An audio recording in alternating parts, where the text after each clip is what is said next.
Congrès de l'ADEMA-PASJ, l'odeur d'un report dans la ruche. Les choses s'annoncent difficiles pour l'ADEMA. Ancien parti au pouvoir il y a plus de 20 ans, ce colosse aux pieds d'argile est dans le tourment à cause de la multiplication des candidatures pour sa présidence.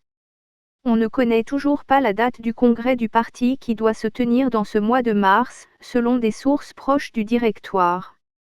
Pour cause, le président du parti, Thiemoko Sangaré, fait face à une rude concurrence pour son poste. Dans la seule région de Sikasso, il y a au moins 3 candidatures connues pour la présidence de l'ADEMA. Et l'épicentre du problème semble être la section de Yanfolila dont fait partie Thiemoko Sangaré qui a clairement dit qu'il est candidat à sa propre succession à la tête du parti.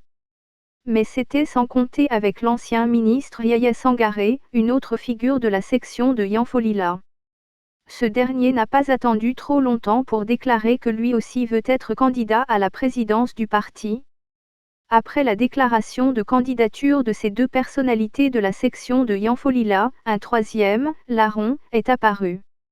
Il s'agit d'Adama Ndiara, un militant bien connu dans la zone. Il avait notamment pu se faire élire lors des législatives avortées sous la bannière du parti.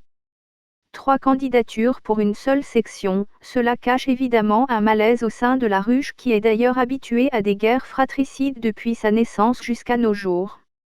Mais la région de Sikasso est loin de livrer ses dernières surprises.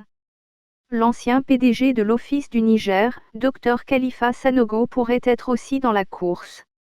Actuellement maire de Sikasso, il bénéficie d'une grande écoute dans plusieurs parties du pays. Il a le charisme qu'il faut pour s'imposer à l'ADEMA, le parti qu'il a vu naître et grandir. Il fait partie des piliers de l'implantation du parti qui ont combattu dans le silence du début du mouvement démocratique à nos jours. Que dire alors des autres localités du pays où le parti est profondément implanté? Si chaque section doit présenter autant de candidats, l'ADEMA risque de connaître des moments difficiles encore. Il est clair qu'une figure aussi importante du parti comme Abdul Karim Konaté dit en paix ne sera pas en dehors du ring. Il pourrait se présenter au nom de la région de Mopsi, notamment la section de Kooro, son fief électoral. Il fait partie des poids lourds du parti sans qui rien ne pourra se régler. La région de Mopsi a cependant une autre force tranquille, celle incarnée par Mustapha Diko, l'homme orchestre du parti. L'enfant de Boni sera sans doute le représentant de la section de Dounsa. Il fait partie de ceux qui tiennent à affirmer la grandeur de l'ADEMA comme ce fut le cas en 2018.